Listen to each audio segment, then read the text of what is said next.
Welcome to the AEW Dynamite post show. It's your boy ABE from DET. I am that bald bro from the NYC. How you feeling tonight, bald bro? Got the Knicks hat on? Yeah, man. Playoff time around the corner. You know, I think we might have a first round matchup between me and you, baby. Are we going to war? I was like, I gotta do it to my boy. Oh man. Hey, we gotta do a live stream on my sports channel if it go down. At least one game, man. Absolutely, let's do it. Definitely. Even though we're gonna beat y'all. I mean, still, I ain't trying to hear that, man. Come on. But AEW Dynamite, it was a good one. We right after the pay-per-view, which was amazing. You were there live, man. Tell me about it. How was the atmosphere? Atmosphere was amazing, man. Anybody who's been there for a live Philadelphia wrestling show, you know how the crowd gets, man. They were hot from start to finish. You know, the ending was obviously a little controversial. You know, they got some explaining to do, but they got some building to do. They got some time, so you know what? Whether you're a fan of the decision or not, you know, listen, man. Don't be one of those guys like, oh, I'm not gonna watch AEW anymore because my fantasy booking didn't come true, man. Come on, we're better than that. Right. Let's give it a little time. Let's let it ride out for a bit before we make any rash decisions. All right. How'd you feel? We did our predictions. None of the stuff you said. Well, some of it did, but the main ones didn't. How'd you feel about that? I mean, listen, was it the outcome I was hoping for? Nah, but it's not the point, like I said, that I'm going to lose myself or go all crazy, you know, just a total meltdown. I mean, you know, we saw a little bit tonight of, maybe little hints and pieces where they're going forward. They mix a lot of things together, trying to maybe tie some loose ends. But, you know, like I said, only time will tell. I mean, Tony opted to go the route of long-term storytelling over the short, you know, immediate payoff right there. So let's see, man. Tony, hope that pen is flowing. I hope you got something up your sleeves, brother. I think he do. And Ron T is in the comments saying they definitely got to make sure this pays it off. Yeah, absolutely. I think it will. I got faith in him, man. He's got a bigger same here, man. Definitely. But Dynamite starts off. John Moxley defeats Shibata by submission, and afterwards, the Bucks come out to let everyone know why they screwed Swerve. They did it for their friend Hangman Page, and then they offered some type of business partnership with the Death Riders. They call them back to the ring so they can talk about it, but out comes Kenny. By God, Omega. He lets them know pretty much he's sick and tired of them, and he's ready to fight. Comes to the ring, but out comes Okada. The numbers game gets the advantage temporarily, but then out comes Swerve Strickland to a vivacious roar from the crowd. This guy is completely the number one most over guy in the company, I feel like. But the crowd went crazy for him. He came in, made the save with Kenny Omega, and basically let him know it's hunting season. He's got his shotgun, and he is out looking for bucks. Your thoughts on the opening AEW, bro? Chaotic, a lot of moving pieces, but it's a lot of pieces that are, you know, coming together, being woven together from different stories. You know, like you have Mox and Shibata, you know, Death Riders versus Ops. That was a theme throughout the show. Bucks coming out explaining their actions, like a little bit of a mind game. I see, you know, trying to say they did it for Hangman, you know, maybe trying to get into his head like that they're still on his side, that they want him to make sure they're on hangers, good gracious going forward. But you know, like you said, then you got Omega and Okada, that clash, like just being interwoven with all the main event stuff going on. And like you said, Swerve just still has that feeling, despite the loss on Sunday. He still has that top guy feeling that, you know, he still has the crowd behind him, you know, even regardless of the loss. And you know, let's see what happens with Swerve going forward. I mean, like I said, he still has the crowd behind him as far as his plans going forward in the build to All In. We're in a bit of a wait and see period, but like you said, his intentions are lined up. You know, he's going buck hunting, you know, but it's 2-on-1, man. Can't go by itself, man. Right. Who's gonna ride with Swerve in it? Who's gonna swerve with who's gonna drive with Swerve on that drive, man? Let's see what happens. Shout out King Coley in the chat. Make sure y'all go follow. He's our number one fan. You know, he can't stop not tuning in. ringside Mafia. Make sure you go follow them here. He got some constructive criticism saying AEW sucks with storytelling. Let's see how this plays out. It can be good. I got faith. We'll see, man. I got faith. But yeah, I like this, man. I like Swerve just looking strong like he is. With all the online back and forth going with him and Booker T, it's good to see just both of them getting some spotlight. I don't look at it like a negative thing. I look at it like Booker T's in the news, Swerve's in the news. Any news in professional wrestling is good news in my book, man, as long as they talking about you. And you know what? Just quick point. If you saw NXT last night, if you saw some of the videos from the crowd, Yeah. not only is Swerve over in AEW, he's over in NXT. Right. You know, if I'm Swerve, I'm not looking at it as a negative. You are chanting my name on the competition Right. over there. So it's like, That's wild. cool, That's thanks. wild. And it's good for Swerve because think about it. Nobody in AEW, I was there Dynasty, and I didn't hear anything tonight. Nobody's chanting Booker T or anything Right. like that. So Nobody. nah, you know, they care less about. I'm glad you brought up that point, man. That was mean, a hell of a point. You're right about we that. focus on our guys, but they're not focused on this. But you know, that's a story for another day. Story for another day. But speaking of Swerve, he gets the win over Pac, but the match almost didn't end. It almost was a no decision. It looked like Pac got seriously hurt with his leg. He had a leg injury. Seemed like they were going to stop the match, but he hobbled back in. Let Swerve hit the Swerve stump, got the 1, 2, 3. Swerve gets the dub, but I hope Pac is okay because we were headed towards a nice little storyline with those trios titles with the ops. So I'm praying Pac is okay. But your thoughts on this match and just the Pac situation with his injury? Yeah, I mean, from the get go, I mean, you know, Pac jumped Swerve after the altercation with the Bucks after everyone dispersed. But you know, after that, it was pretty much dominance from start to finish with Swerve over Pac. But yeah, it looks like I heard it's a legitimate injury with Pac. I think supposedly an ankle injury. Damn. So yeah, that's unfortunate. So let's see. I don't know when it comes to trio sides, do they involve Mox in that? You know, in that trio, just to, you know, since Pac is going to be out for injury. That would But be nice. Freebird rules. yeah, I mean, Yeah. well, you got no choice at this point. But Exactly. you know, listen, Swerve coming out looking dominant, and like I said, he still has the crowd behind him. And like I said, he has a sight set on the Bucks, but you know, it's 2-on-1, man. Can't go buck hunting by yourself, man. You need a little backup. Do we get a little unlikely alliance? You know, Right. maybe with a certain hangman going crazy with him. I don't know. We'll see what happens, We'll but see. it's definitely interesting developments going on. Definitely. Shout out Red Dragon. He says, hello. What up, though, Red Dragon? Thank you for joining the chat. And King Coley is wishing Pac well as well. But 1000%, man. I hope Pac get better, man. He is a monster of an athlete in the squared circle. Indeed. But next up, Will Ospreay, Mark Briscoe, Mike Bailey, and Kevin Knight win the $400,000 8-man tag match versus Ricochet, the Beast, Morta, and crew. This was a solid match, and I just love Ricochet over and over again playing up this role like he's the guy. He's like, I'm the leader. I'm the captain of the team. That shit had me rolling at the beginning of the match. But all these guys in the ring together, you couldn't go wrong with having a solid match. But your thoughts on this one? I mean, listen, when this match was announced, I'm like, this is gonna be a fun showcase. And exactly that's what it was. I love the introductions. You know, we talked about Ricochet saying he's the captain, then you got Briscoe, Briscoe, Ospreay, Knight, and Bailey saying what they're gonna do with the money. I love Mark Briscoe's answer. He's like, I'm gonna diversify my portfolio.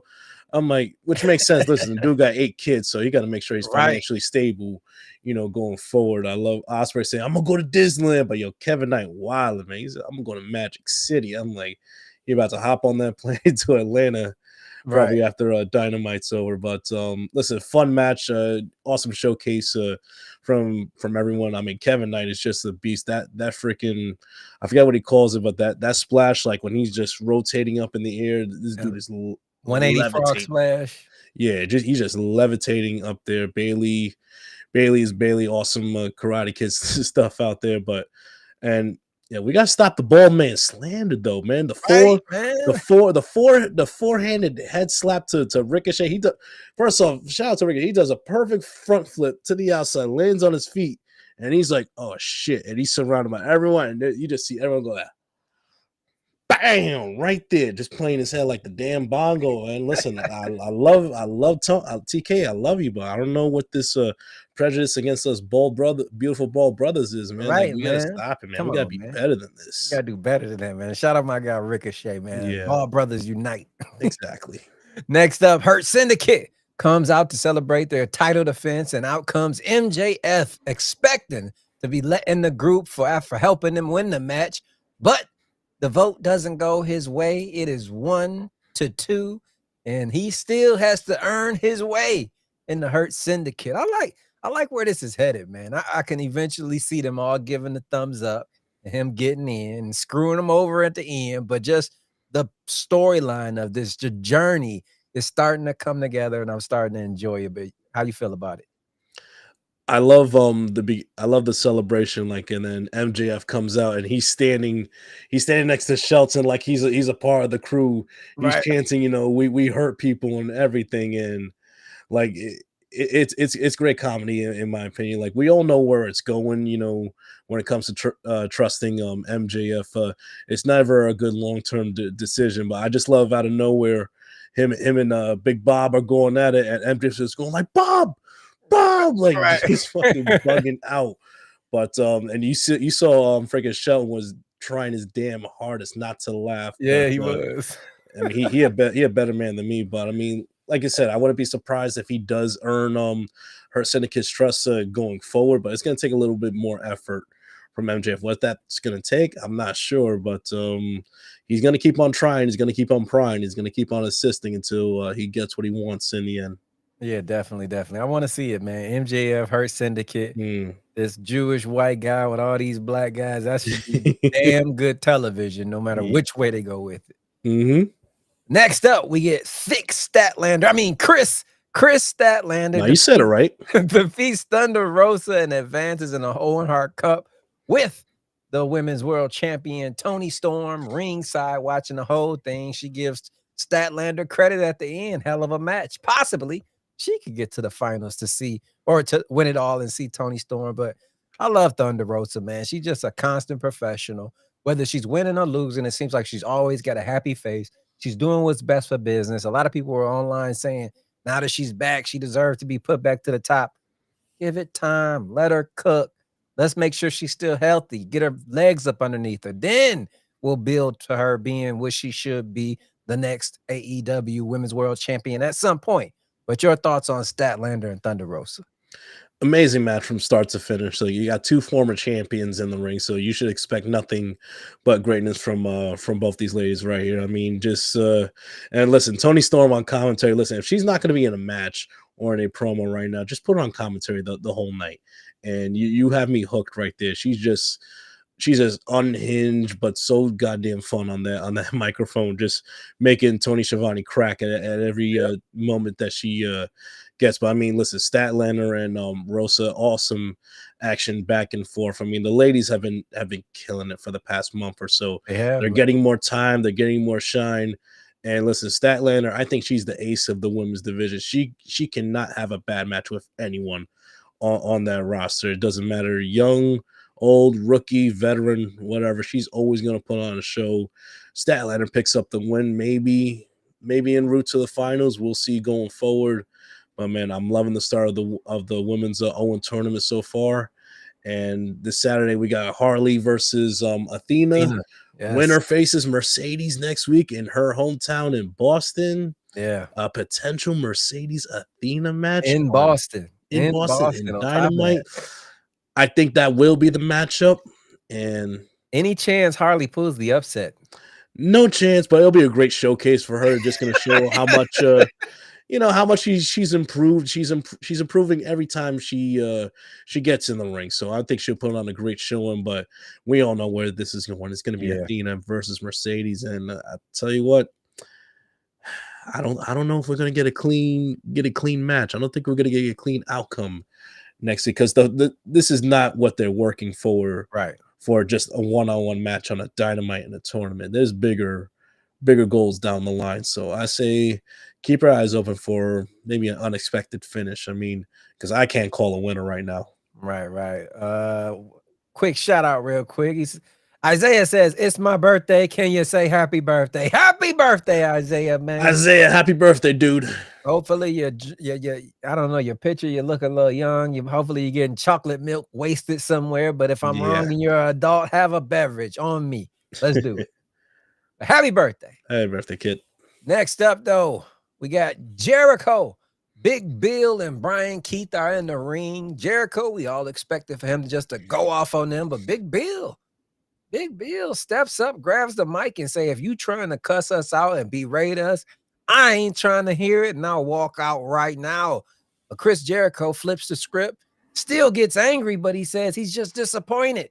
Grabs the bat, destroys the set, and says he has to leave, and he's going to be gone for a while. And if they basically want him back, they have to earn their keep in the Jericho, I was about to say Appreciation Society, but Learning Tree. Learning Tree.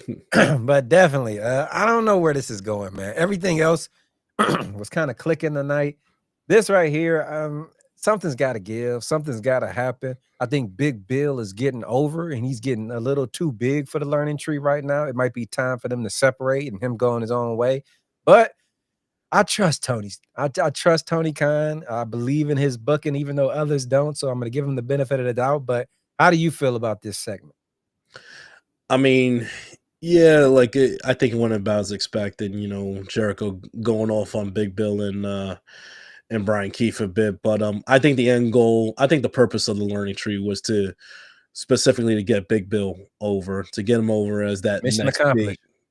yeah, it's mission accomplished. Like we're all waiting for it. We're all waiting for him to just break away from Jericho, be his own man. Both he and Brian Keith, they could do big things for the company on their own, but we'll see what happens, because like I said, Jericho was the one that walked out, destroyed his TV, destroyed some equipment in the back before taking off in the SUV, just driving off into night. So we'll see what happens. Maybe he's away for a little bit.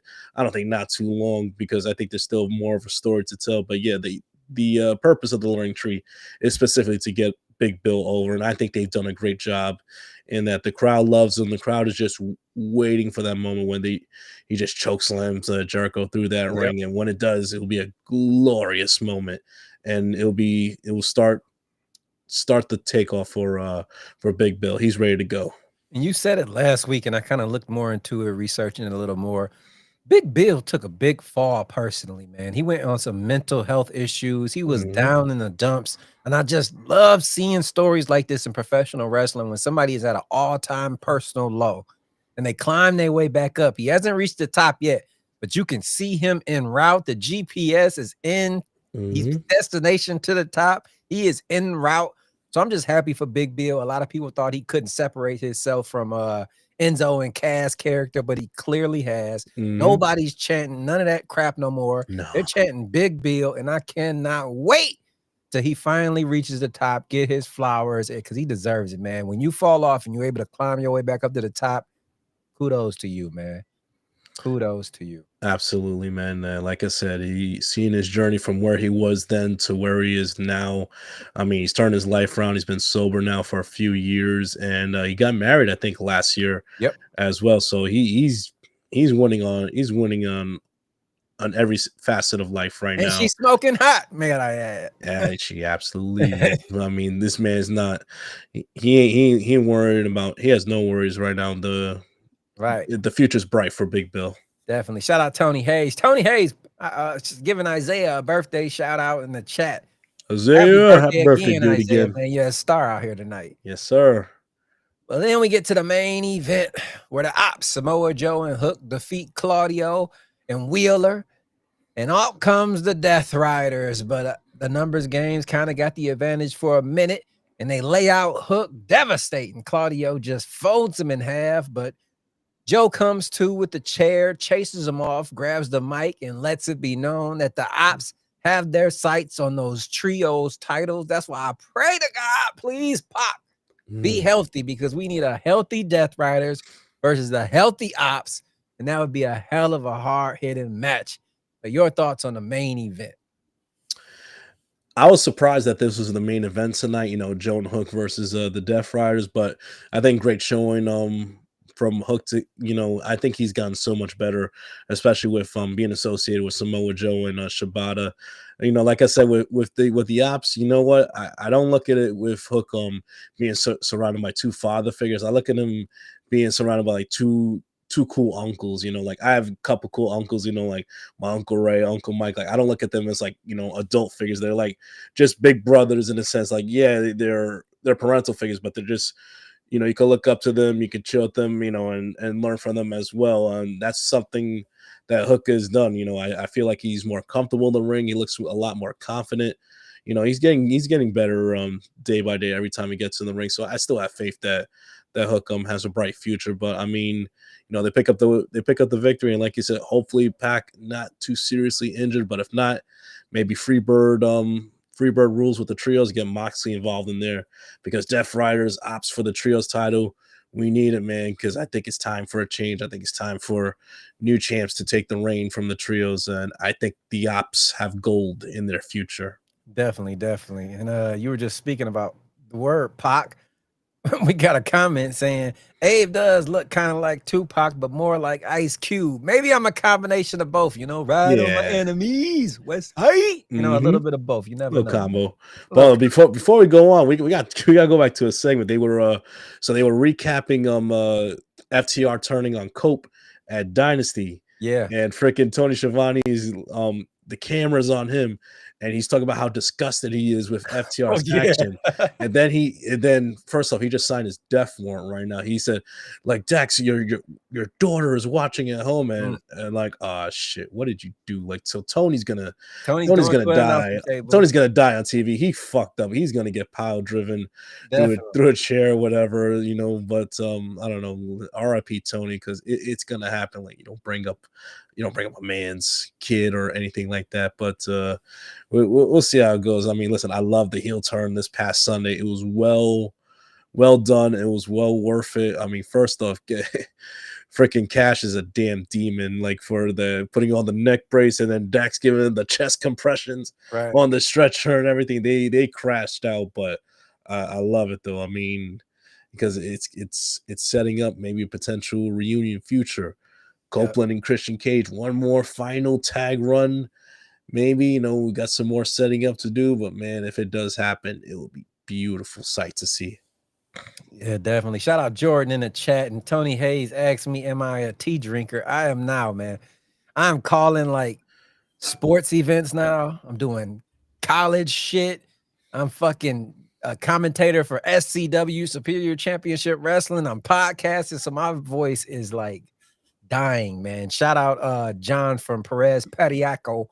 I think I said it right, but he's a singer. He told me what to do, so I'm trying to take care of my vocal cords so I can stay in the game, coach. But damn it, my schedule's getting thick. I might have to follow your regimen, because like we actually recorded an episode today. We were a little delayed. Like normally we do it either Sunday or Monday, but scheduling issues, we had to do it earlier today. So, a little rough right now, but it is what it is. You soldier on, you move on, Right. I'm loving working for Superior Championship Wrestling. If you guys are in the Michigan area, make sure you check out our show May 17th. It's going to be incredible, but I give JR credit, man. I am losing my voice here working for these guys. It is a hell of a job. But scale of 1 to 10 tonight, the show after the pay-per-view, how did you like it, Bald Bro? It was a solid show. I want to say it's great. I mean, I say solid from start to finish. They explain some things, a couple things I think they need to a little bit more focus on. But like I said, we got 3 months until the ultimate payoff at All In. Like I said, the result of Dynasty wasn't the one I was hoping for, but at the same time, I'm not going to crash out and give up on AEW. I'll give them the benefit of the doubt. Like I said, we got 3 months to build, see where it goes.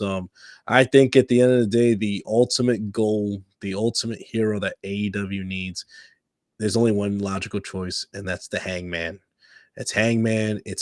He is the main character of AEW. I mean, from day one, this company has kind of been surrounded by the idea of Hangman being the guy, being the man, the eventual champ, the eventual face of AEW. And what better way for him to like reclaim that spot than being the one to take down John Moxley and the Death Riders. I mean, it's right there. I think he'll definitely win the Owen. It'll be him and Ospreay, I think, in the finals Yeah, at definitely. Double or Nothing. I mean, Would you be mad if it was Ospreay though? here's the issue I would have if it's Ospreay that wins. You foregone Swerve winning, because you wanted to do long-term storytelling. If you have Ospreay win, how does he really factor in? He wins a tournament and to get the number one contendership. That I think, Hangman fits the story more. He has more history in AEW with Mox than anyone else. Like, to me, the more logical choice is Hangman's. Ospreay, I mean, listen, nothing will affect how we look at him. He's over as hell, whether he wins or not. His time will come in a future date, but right now it's all about the Hangman. Definitely. We got a couple comments before we get out of here. Shout out 834. He says, I am from India. Shout out India. I see you guys are getting the WWE PLE your way soon. Congratulations for that. And Mozzie says, poor Pac. Damn, that's what we saying, bro. Hopefully he gets it together. I think I read something. I think SRS might have said it might be a sprained ankle. Okay, let's just hope that's it. That's it. Well, hopefully it's not a high ankle sprain. Right. Yeah. We need him versus the Ops 100%. That'll be a hell of a trios match, man. Mm-hmm. But I guess that's it for us, man. Anything going on with group chat wrestling? We just recorded episode 40 today. It was a review of Dynasty. It will be dropping tomorrow morning. So if you got your notifications on for Spotify, Apple Podcasts, YouTube as well. We're doing video now, so we will be uploading clips to all of our socials. Please check us out on Instagram and TikTok as well. The Group Chat Wrestling Podcast. We upload multiple clips from every episode a week. So please check them out. Like, share as much as you can. Much appreciated. And that's about it. Just yes, sir. Jordan, you get the new episode tomorrow, man. Sorry for the delay, but we got you tomorrow. Yep, you just seen that episode, the message from Jordan right there. Yep. But definitely. We look forward to more group chat wrestling, and for the Holy Shhh Podcast, as you can every Thursday, check out our brand new in-studio episode. We're going to be hitting some very serious topics tomorrow. We're going to also have a little fun like we always do. But make sure you check it out, 8 p.m. Eastern Standard Time, exclusively on YouTube. I think this might be our last week on YouTube, and we're switching the show over to Patreon. But till the end, enjoy it for free. And after that, though, late night tomorrow, I'm having a big TikTok live gathering. Whoever wants to join, pull up. I'm letting everybody in the boxes, and let's just talk some pro wrestling. That's tomorrow night. TikTok, Holy Shhh Podcast. All are welcome. But I'll be there, brother. Let's do it, man. And look forward to my Detroit Pistons versus Bald Bros New York Knicks first round. Is that set yet, or like not set yet, but it's headed in that direction. Like, because I think we're the 3 or 4. You're the 3 seed. 3 seed. You guys are 6, right? We're 5. Oh, 5. Sorry. So, all right, we'll see how that works out. I don't. How does that go? I forget. I don't know, but it's because if we're 3, we play 6. 4. No, you're 4. You're 4. All right, so if you're Indiana's 5, we would 3. play you in the first round. round. So we're 5. That's how I go. Indiana's 3, you're 4, we're 5. We're set right now to face each other. That's gonna be some good content between me and you, brother. Oh man, cannot wait. But till then, though, it's your boy ABE from DET. I am that ball bro for the NYC. You guys been tuned in to the AEW Dynamite Holy Shhh Podcast post